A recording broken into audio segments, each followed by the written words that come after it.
almost 15 years ago,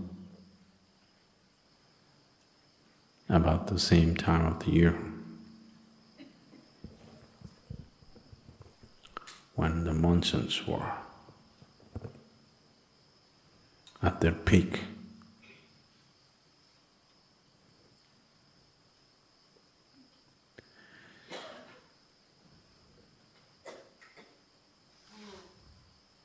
Monsoons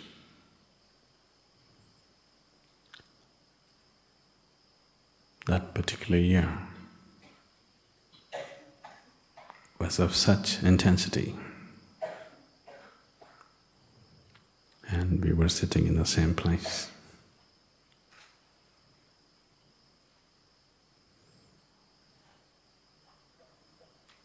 The building looks more stable.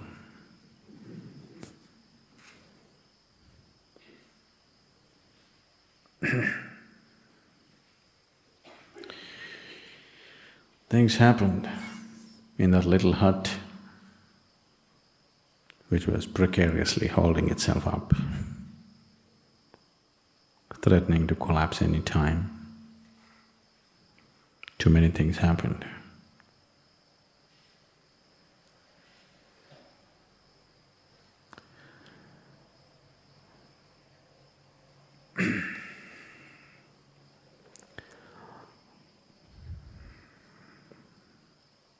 When I say too many things are always happening. Too many things have always happening. Too many things have always been happening in the world and in the jungle, on the plains and on the mountains. Too many things have always been happening. So this whole phenomena of life, of such variety and such exuberance, if you have a little closer look at the smaller creatures on this planet, you cannot believe what has gone into making those tiny little creatures of every shape, size, color, design.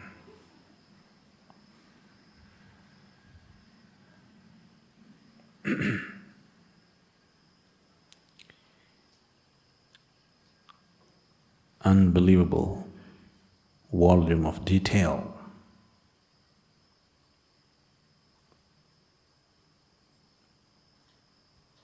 Almost unending variety of detail. This whole process of life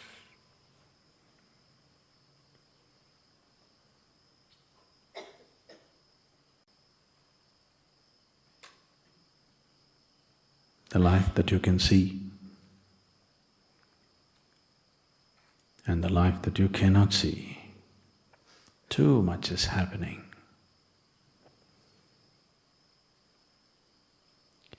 It is all happening with such precision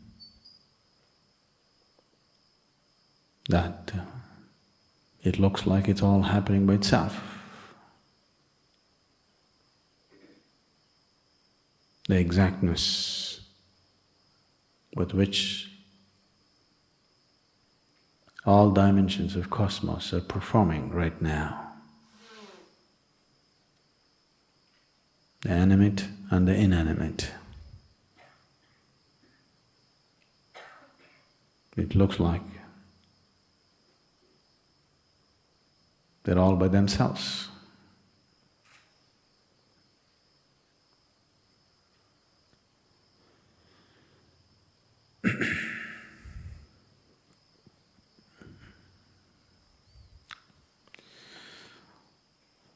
Once a month, I get an order from the publication department. Signed Alexander. I'm sorry, Alexandra. So I can't ignore. Sadhguru, it's time to write a poem. We need a poem for forest flower.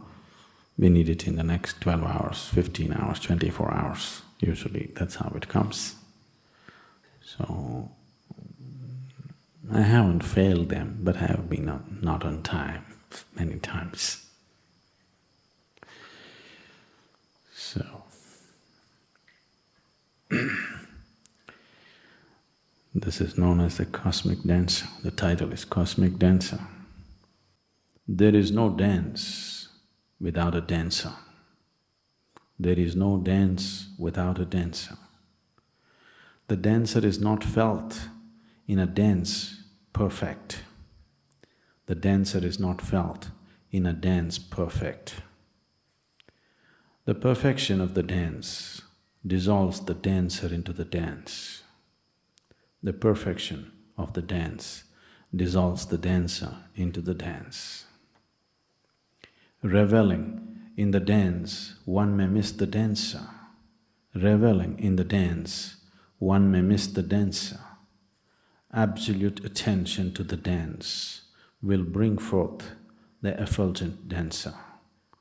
Absolute attention to the dance will bring forth the effulgent dancer. Only in knowing the dancer, all the dance is revealed. Only in knowing the dancer, all the dance is revealed.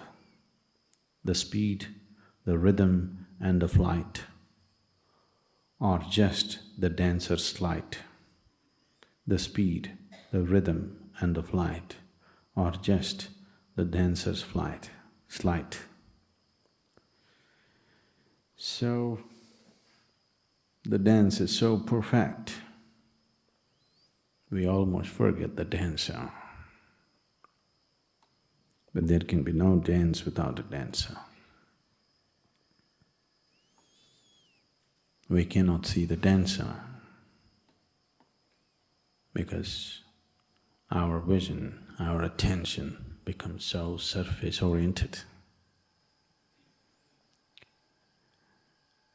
To identify the dancer in the dance, either you must get immersed in the dance, that you also become the dance,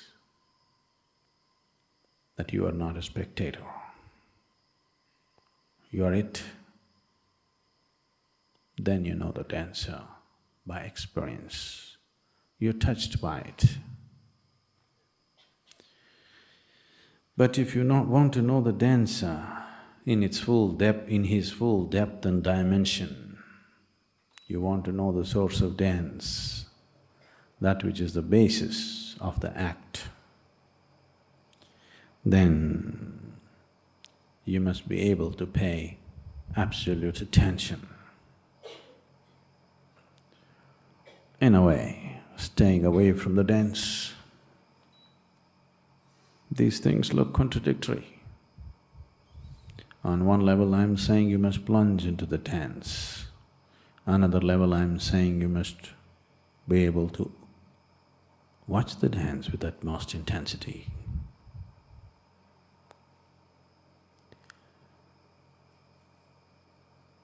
This is not contradictory because you know the world is round. Nothing contradicts anything. It is just that when you look at it, fragmented, if you cut it down into pieces and look at it, everything seems to be contradictory.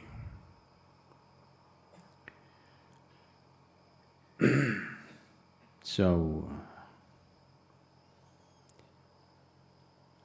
if you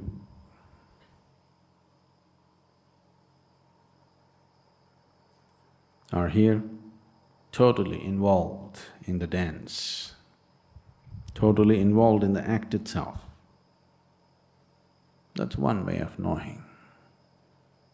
Or if you know how to keep away from the act, absolutely uninvolved in the act, but you're able to observe the act totally, you can decipher the difference between the act and the actor, the dance and the dancer. That is also a way of knowing it.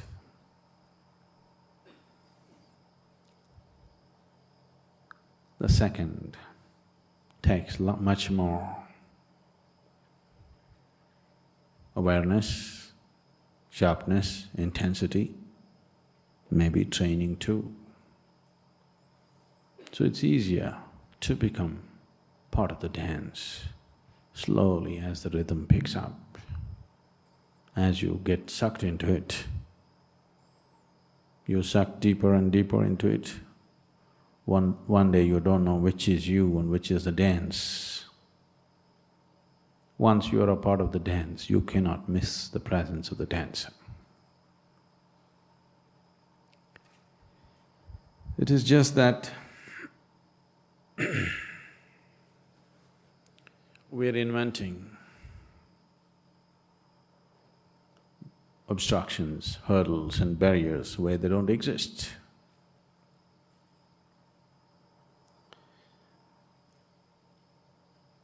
Recently, when I was in a satsang in Ceylon, someone asked, I'm 54 years of age. He thinks that's a long time. And I have seen so many spiritual teachers, but I have never been drawn to anybody like you. I'm helplessly being drawn towards you. What is it that you got? So I said, I don't have anything that you don't have. It is just that all of us were given a seed that had the possibility of boundlessness. You are a very careful man.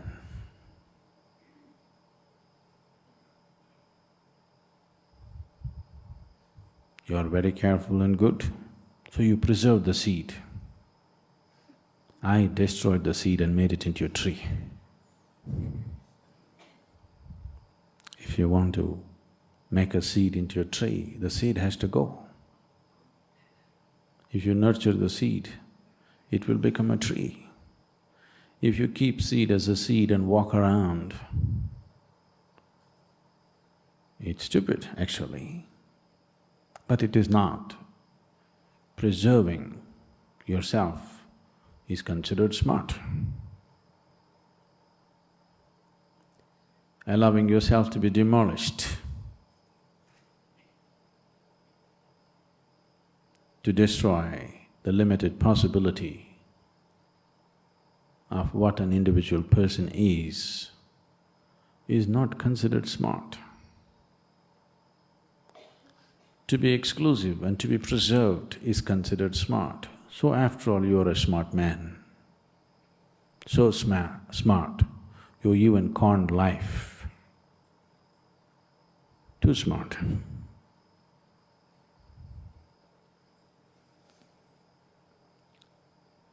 On a certain day, Shankaran Pillai himself decided to visit the yoga center.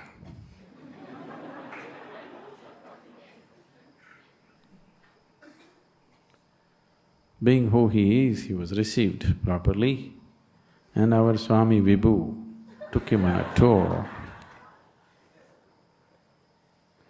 and put him up in the first floor of the Chitra block because it has the best view. You know that? Chitra block, first floor, has the best view in the whole of the ashram. So, Swami pointed at the mountains and said, we're putting you up here because of who you are and because this place has the best view. Shankaran Pillai looked at it and said, yes, sure, this place would have had the best view if only the mountains were not obstructing.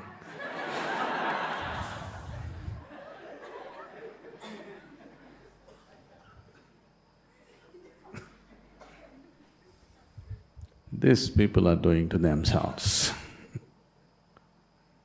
You don't understand, mountain is the view. You think mountain is in the way.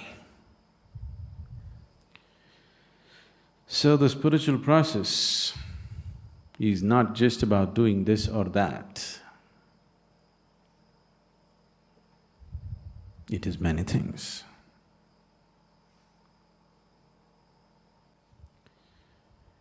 So once you become like this, there is no possibility of you being part of any act. You can neither be aware and just watch it, because that takes a different kind of dispassion, nor can you jump into it and become a part of it.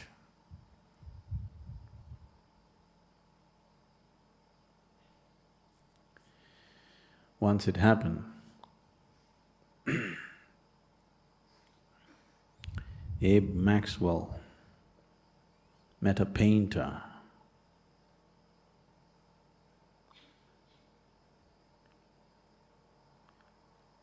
whose name was Volkowitz, and Volkowitz was 73 years of age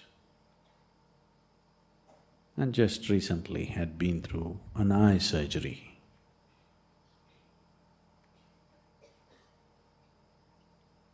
So he said, "You've just been through an eye surgery. How is your vision? Is it good enough to paint? Can you continue to be a painter? Without sharp vision, this is difficult." So Volkowitz said, "I think I can paint. In case I find my vision fails and I cannot paint, I will become a critic."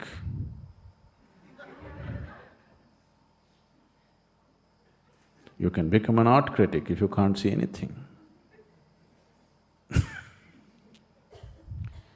So if you become a critic, you miss the whole act.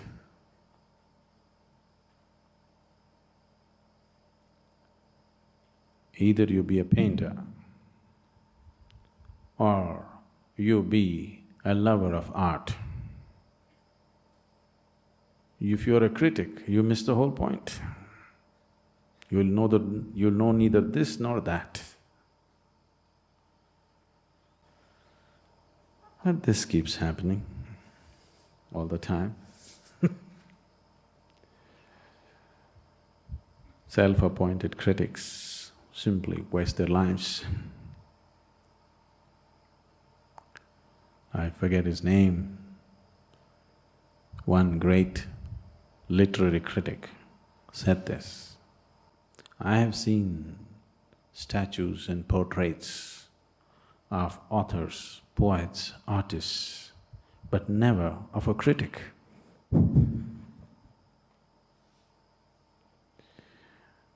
Because you're a parasite like life. You don't have a life of your own. You thrive constantly looking and feeding on somebody else's life. This will not get you anywhere. If you're seeking survival, you can be a parasite. If you're seeking liberation, you cannot be a parasite.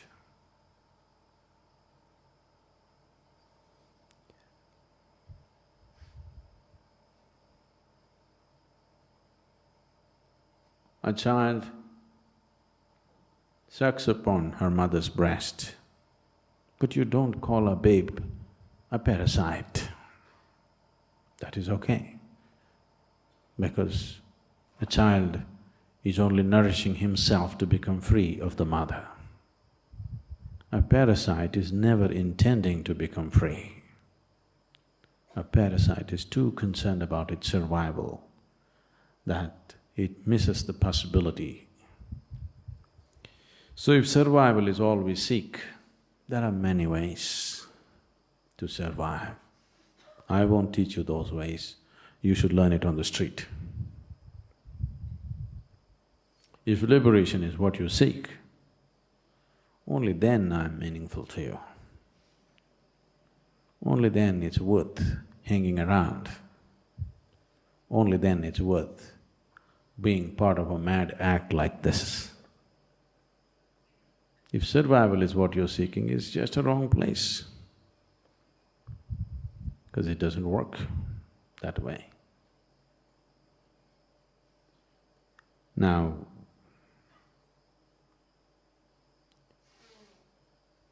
all of us have come with the same seed. But for this seed to become a tree, though every seed has come with the same possibility, between a seed and a tree, there is a journey to be made. If you want the seed to become a tree, you have to nurture it. You have to protect it. There are weeds that you have to take care of. There are too many weeds. Same silly weeds bothering humanity for 1,000,000 years. Still human beings haven't figured out how to handle these weeds. Simple things like anger, hatred, jealousy, fear, doubt, endless doubt. The same silly weeds have lasted too long because weeds don't need any nurturing. Weeds don't need any protection. Weeds don't need any cultivation, they just grow. But if you want a sacred seed to sprout and prosper, you have to weed the place, cultivate the land, manure it, and you have to make sure enough water and sunlight finds its way. If you're afraid of the harshness of the sunlight and avoid it, you will also avoid the life-nourishing warmth of the sunlight. In your enslavement to the instinct of self-preservation, you would like to avoid the sunlight, go stand in a shade, but you will miss the warmth of the life-nourishing light too. That which is the basis of life is also that which ends life. That which burns also bakes. If you're a good cook, you bake. If you're a bad one, you burn. It's a very simple but subtle operation. Baking bread, very simple thing, but a subtle operation. One who knows does it effortlessly. One who doesn't burns it up and makes it into cakes. Or he produces coal. Carbon is very good, you know. It's the basis of life on this planet. So making this work,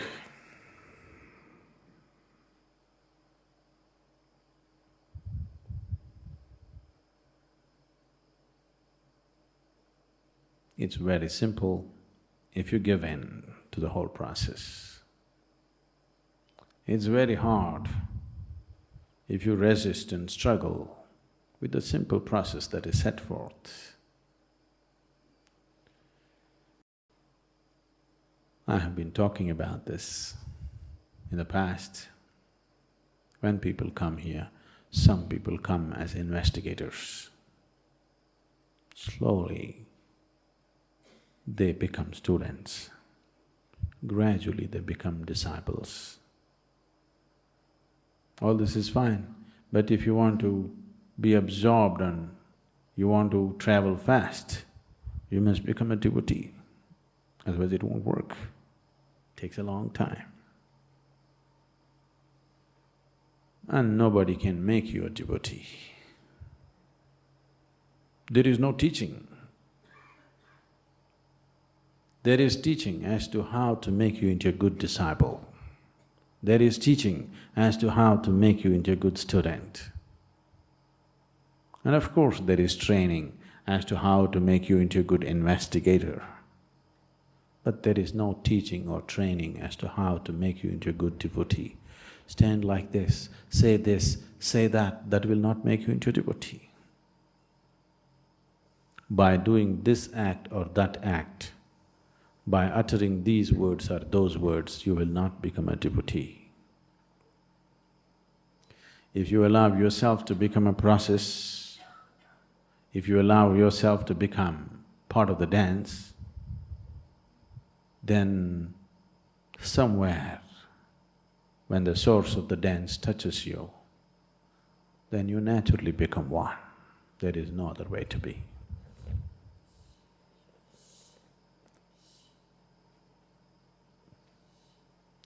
Yesterday someone was telling me,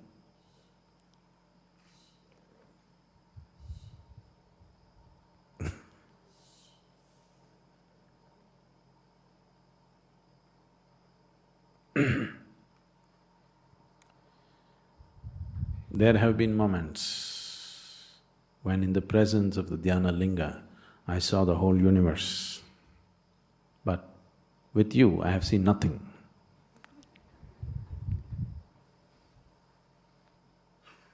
That's good.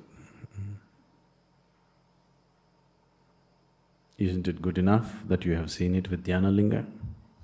At least somewhere you saw something. Is that not good enough? No, there's something here.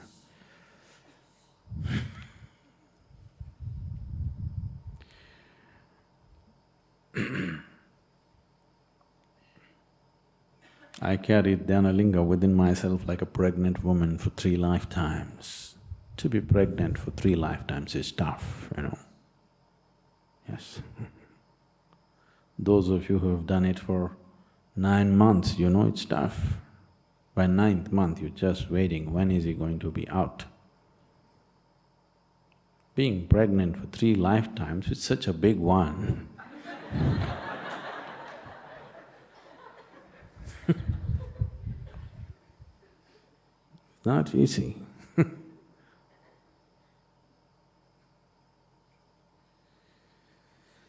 So,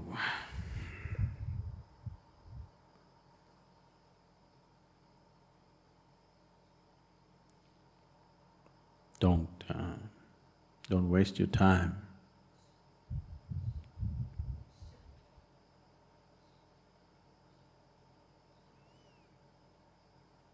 By constantly going through the same nonsense that human beings have gone through for 1,000,000 years, the same nonsense. It's time to do some new nonsense at least, something new. Same nonsense. This moment it is true, next moment it is not true, this moment it is great, next moment it is not great. I thought you're wonderful, but you're terrible. This moment, oh, this is it, next moment, doubt. Don't do this to yourself, because at least if it was some unique nonsense you were doing, it's fine. This is the same stupid nonsense people have done forever. Do something new and show me. Show me some new weeds at least. If you don't show me a fabulous crop, at least show me some new weeds. There are no new weeds, people have done it all. It's a very simple process. This damn weed growing business is a very simple process. Any fool can do it. You think you're doing it more intelligently than somebody else. There is no such thing. No, my doubt is not like that. My doubt is the same nonsense. Don't think it's more intelligent.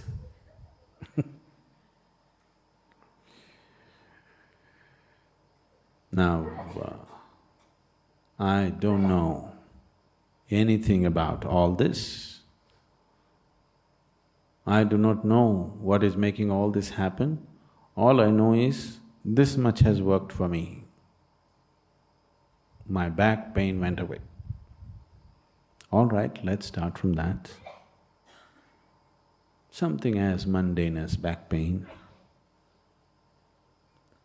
And when you had the back pain, it was not a simple thing. Now that it's gone, it's a simple thing. When you had it, it was not a simple thing. It ruled your life, the back pain. Now that it is gone, why argue and waste your time?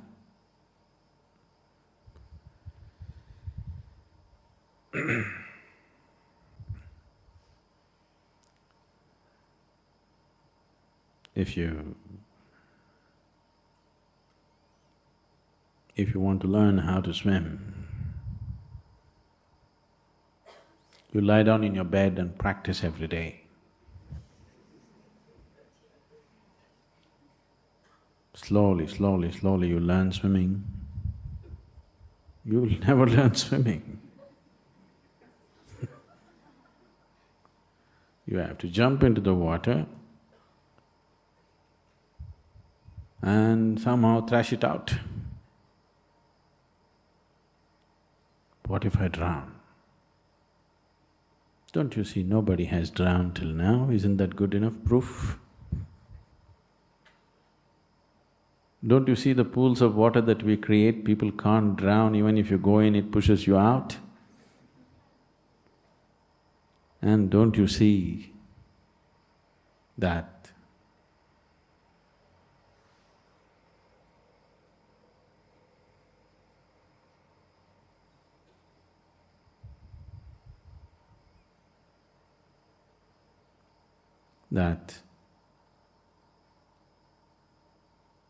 I'm not going to let anybody drown here and get into trouble? At least you trust that, if not anything else.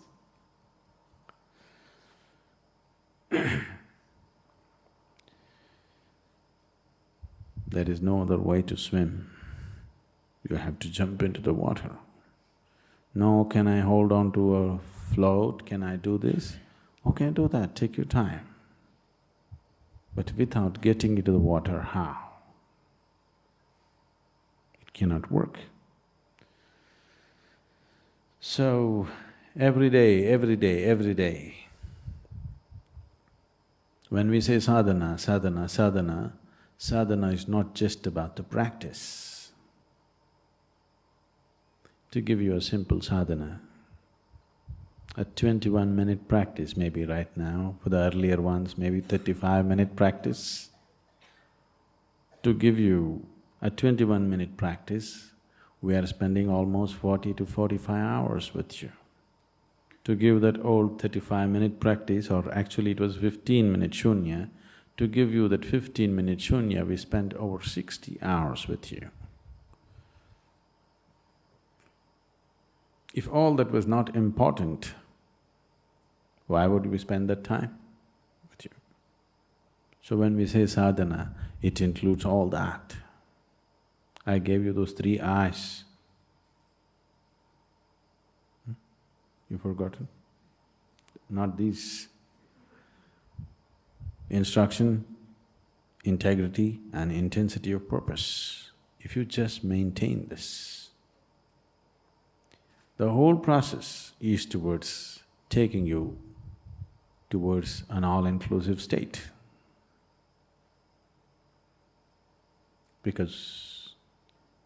Not because that is my idea, not because that is my desire for you,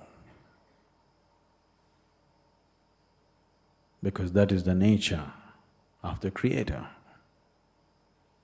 And the seed of the Creator is within, and it will not rest. It will not give you a moment of rest in your life till it finds its original nature. Don't you have any hopes about knowing what peace is, knowing what bliss is, without allowing Him to have His way? Don't you have any such stupid hope? you will never know a moment of rest in your life. You will never know a moment of peace in your life. You will never know a moment of absolute ease in your life till you allow him to find his way. Otherwise, he will not let you rest, never. Sadhguru, a pupil asked, "Is it best for me, Master, to walk the straight path, or would it be better for me to choose the crooked path on which my spirit leads me?" The Master replied, "He who takes the straight path north sees the north. He who takes the straight path south sees the south. He who takes the straight path east sees the east. He who takes the straight path west sees the west. And he who walks the crooked path sees all the directions." Please comment.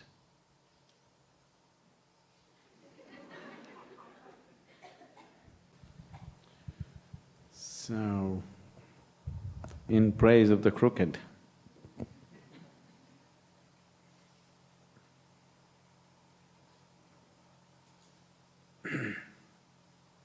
there was a crooked man.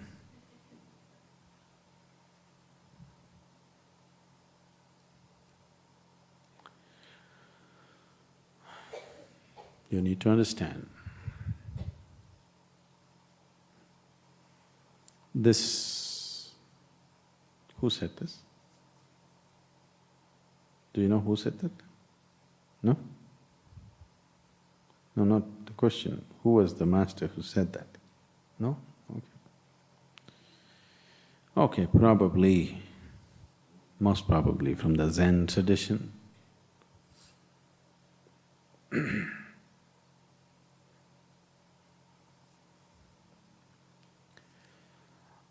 This is